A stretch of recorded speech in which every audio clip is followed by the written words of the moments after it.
everyone, class 12. Where we are discussing important properties related to board exam definite integral. तो definite integral से कुछ property हैं जो बार बार आती हैं तो वैसे 7 प्रॉपर्टी, लेकिन हमारी जो मेन प्रॉपर्टी है वो हम डिस्कस करेंगे। तो जैसे एक प्रॉपर्टी है a to b fx dx, तो इसका आंसर आप लिख सकते हो a to b f a plus b minus x. तो ये प्रॉपर्टी एक्चुअली कई बच्चे जीरो से देखते हैं, क्योंकि इसमें जीरो वाली भी प्रॉपर्टी है, जैसे जीरो से a f x d x. तो इसमें हम लिख देते हैं जीरो से a F a minus x. तो हुआ क्या यहाँ पे करा तो a प्लस जीरो ही, जैसे a प्लस बी बोला ना, तो a और b दो यहाँ पे जीरो होने के कारण, क्योंकि a प्लस जीरो करोगे तो a ही आएगा। तो मीन्स इसी प्रॉपर्टी का ये नेक्स्ट लेवल है, जहां पे हमने a की जगह जीरो रख दिया और b की जगह a रख दिया, इसी प्रॉपर्टी का यूज करा। अब क्वेश्चन उठा कि सर इस पे बोर्ड के क्वेश्चन इस वाली प्रॉपर्टी पे कैसा आता है, तो वो हम आज डिस्कस करेंगे। एक और प्रॉपर्टी जो बोर्ड में ज्यादातर, ये तो ये हो गई, एक और है जो ज्यादातर यूज हो जाती है, जैसे minus a to a f x d x. इसका आंसर लिखना आपने twice zero to a f x d x, यानी इसके आगे हम 2 टाइम्स कर देते हैं और लिमिट क्या चेंज कर देते हैं, माइनस a से a, इसका हो जाता है 0 से a, मतलब ये नीचे वाले को हम 0 लेके और इसको ट्वाइस करते हैं। तो क्वेश्चन उठा कि सर इनका कोई प्रूफ, तो इसका प्रूफ हम एग्जाम्पल से ले लेते हैं। जैसे हमने कोई क्वेश्चन लिया कि ये वाली प्रॉपर्टी हमने फुलफिल करने की, ये आंसर सही आ रहा है कि नहीं। सपोज हमारा है 1 से लेके 3 x dx, तो इसको हम जब सॉल्व करेंगे इंटीग्रेशन मेथड से, तो what is the formula for x की पावर n dx। ये सभी बच्चों को पता होगा, x की power n plus 1 upon n plus 1 plus c। अच्छा c क्यों आता है, this is constant of integration. जब इनडेफिनेट इंटीग्रल होता है, दो तरह के इंटीग्रल होते हैं, एक होता है डेफिनेट जो हम डिस्कस कर रहे हैं, इसमें लिमिट्स दी होंगी और इसमें लिमिट नहीं दी होगी, तो ये इनडेफिनेट है। इनडेफिनेट में x की पावर n का जो फॉर्मूला है वो ये है। तो अब यहाँ पे x आया, इसकी पावर क्या है 1, तो इसको सॉल्व करेंगे x 1 प्लस 1 डिवाइड बाई 2, तो it means you get x square by 2। अब लिमिट लगानी है, तो इसकी लिमिट लगेगी 1 से 3। अब बहुत से बच्चों को लिमिट पुट करना नहीं आता, जो आंसर है वो कैसे निकलेगा, पहले हम अपर लिमिट रखते हैं, इसको बोलते हैं अपर लिमिट, इसको लोअर लिमिट। तो अपर लिमिट रखना है x की जगह पे, तो 3 स्क्वायर अपॉन 2 माइनस, फिर लोअर लिमिट रखना है 1 स्क्वायर अपॉन 2, तो 3 स्क्वायर क्या हो जाएगा 9 अपॉन 2 माइनस 1 अपॉन 2 एलसीएम, तो आ गया 8 अपॉन 2, कट करके आ गया आपका 4। अब आपने कहा सर ये तो आपने इधर की साइड को सॉल्व करा, क्योंकि 1 और 3 था ये हमने लिया, हमने कहा इसका आंसर ऐसे भी लिख सकते हैं। तो अब हम इस वाली प्रॉपर्टी में इसको चेक करना चाह रहे हैं, इसी क्वेश्चन को, कि आंसर 4 आता है कि नहीं। तो 1 प्लस 3, ये मान लेते हैं a है और ये b है, और हमें रखना है 1 प्लस 3 माइनस x की जगह पे। इट मीन्स हमें रखना है 1 2 3 और 1 प्लस 3 क्या हो जाएगा, 1 प्लस 3 हो जाएगा 4 माइनस x dx। अब हम चेक करना चाह रहे हैं कि इसका आंसर सही यही 4 आता है कि नहीं आता है, क्योंकि अब हम प्रॉपर्टी यूज कर रहे हैं। इसने कहा ये प्रॉपर्टी इसके इक्वल है, तो अब इसको हमने सॉल्व करा, तो इंटीग्रेशन 1 से 3 4 dx माइनस x 1 से 3। तो अब चेक करा तो 4x, क्योंकि आपको पता है 4 कांस्टेंट है, वो बाहर आ जाएगा, dx का x 1 से 3, फिर माइनस x स्क्वायर बाय 2 1 से 3। अब रखिए पहले में 12, जब अपर लिमिट रखी तो 12 माइनस 4, ये तो आपका पहला वाला आंसर आएगा, x की जगह 3 रखा, 4 3 से 12, फिर 1 रखा माइनस 4, फिर माइनस, अब लोअर ये वाला करिए, पहले अपर रखिए 9/2, 3 का square 9 by 2 minus 1/2, 9/2 minus 1/2, 2 LCM 9 minus 4 आ गया, -4, और ये आ गया 12 माइनस 4 8, तो आंसर क्या आ गया 4।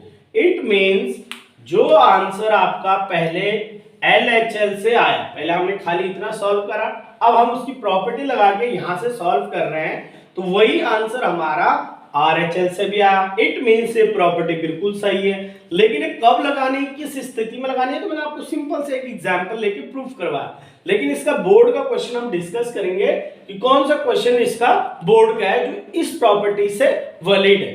चलो अब आते हैं इसको चेक करते हैं। अब student, this is the most important question. Many times this question comes in board exam, especially class 12. तो ये क्वेश्चन बहुत ज्यादा इंपॉर्टेंट है और ये वही उसी प्रॉपर्टी पे डिपेंड है। इसमें a की जगह π/6 दे रखा और b की जगह π/3 दे रखा। अब आपसे बोला कि 1/√10x dx का इंटीग्रेशन निकालो, तो आपने पहले प्रॉपर्टी लिख दी यहाँ पे, क्योंकि पेपर में लिखना भी जरूरी है, तो आपने लिखा a to b, क्योंकि इसके भी मार्क्स हैं प्रॉपर्टी लिखने के। fx dx equals to a to b f a plus b minus x dx। ये आपने प्रॉपर्टी असाइन कर दिया और आपका आधा मार्क्स पक्का हो गया कि भाई आधा तो इस फॉर्मूले की मिलेगी। अब हम इस प्रॉपर्टी का यूज करते हैं, तो हमने लिखा है a प्लस b, π/6 प्लस π/3 कितना होता है, π/6 प्लस π/3, ये रखना हमने माइनस x किसकी जगह, f की जगह, और हमारे पास लिमिट क्या है π/6 से π/3। अब ये होता है π/2, एलसीएम लोगे 6, फिर आपका ये आ जाएगा 3 π/6 और 3 π/6 को आप सॉल्व करोगे तो π/2 आएगा। It means we can say कि ये बन जाएगा f π/2 माइनस x। ये हमने x की जगह पे रखना है। तो पहले इस क्वेश्चन को थोड़ा सा आपको सॉल्व करना पड़ेगा। क्या करना पड़ेगा, π/6 और π/3 है, तो आपको लिखना पड़ेगा 1√10x को लिखो root sine x upon root cos x। क्यों, क्योंकि जो 10 होता है वो क्या होता है, साइन अपॉन कॉस। तो अब ये रूट कॉस इधर आ जाएगा और रूट कॉस सबसे टॉप पे चला जाएगा। ये है साइन अपॉन कॉस, 10 का फॉर्मूला, तो मैंने रूट को तोड़ दिया, root sine upon root cos. अब यहाँ पे आपने एलसीएम जब लिया तो इसके नीचे 1 रखा, तो अब क्या आंसर आएगा, π/6 π/3 1। अब ये रूट कॉस एक्स एलसीएम का इधर root cos x plus root sine x, और जो नीचे वाला है रूट कॉस एक्स जो एलसीएम का था वो सबसे टॉप में भेज दिया और dx। यहाँ पे ये स्टेप बहुत इंपॉर्टेंट है, क्योंकि अब मैं वैल्यू रखूंगा x की जगह पे π/2 माइनस x, तो ये चेंजेस हो जाएंगे 10th क्लास के फॉर्मूले से 90 माइनस थीटा से। तो अब मेरा जो नेक्स्ट, इसको मान लेते हैं i, इस क्वेश्चन को हमने मान लिया i, ठीक। अब मेरा इसको फर्स्ट इक्वेशन दे दिया, फर्स्ट इक्वेशन। अब इसमें मैं प्रॉपर्टी यूज कर रहा हूं, तो क्या हो जाएगा, i is equal to π/6 to π/3, और यहां पे मैंने वैल्यू रखी रूट कॉस π/2 माइनस एक्स। क्यों, क्योंकि मैंने बोला था ना कि f को हम π/2 माइनस एक्स प्रॉपर्टी का यूज करेंगे। अब यहां पे भी रखा रूट cos π/2 माइनस एक्स, और नेक्स्ट में भी रखा रूट साइन π/2 माइनस एक्स और dx। अब 10th क्लास में हमने पढ़ा 90 minus theta, cos 90 minus theta sine theta, sine 90 minus theta cos theta, और बीच में कौन सा साइन है इनके, प्लस। ये देखो यहाँ पे प्लस है, तो प्लस लगाना भूले ना। अब इसको हमने चेंज करा तो क्या है, i इक्वल्स टू π/6 से π/3, ऊपर हो गया रूट साइन एक्स, नीचे हो गया root sine x plus root cos x, क्योंकि 90 माइनस थीटा के फॉर्मूले रख के वो इंटरचेंज हो गया, कॉस का साइन बन गया, साइन का कॉस बन गया, कॉस का साइन बन गया। इसको दे दो सेकंड इक्वेशन। अब इस फर्स्ट इक्वेशन को सेकंड में ऐड करो, तो i से i ऐड करा तो क्या बनेगा, 2i इज इक्वल टू, अब रूट साइन रूट कॉस दोनों ऐड हो गए तो क्या बनेगा, root sine x plus root cos x. क्यों, क्योंकि एलसीएम दोनों का एक जैसा है, इसलिए मैंने डायरेक्टली न्यूमरेटर ऐड करा, क्योंकि डिनोमिनेटर सेम है, तो सेम है मींस एलसीएम सेम रहेगा। अब आप देखिए क्या चेंज हुआ, ये भी ऊपर और डिनोमिनेटर और न्यूमरेटर क्या है, सेम है, तो आपने इन दोनों को कट कर दिया।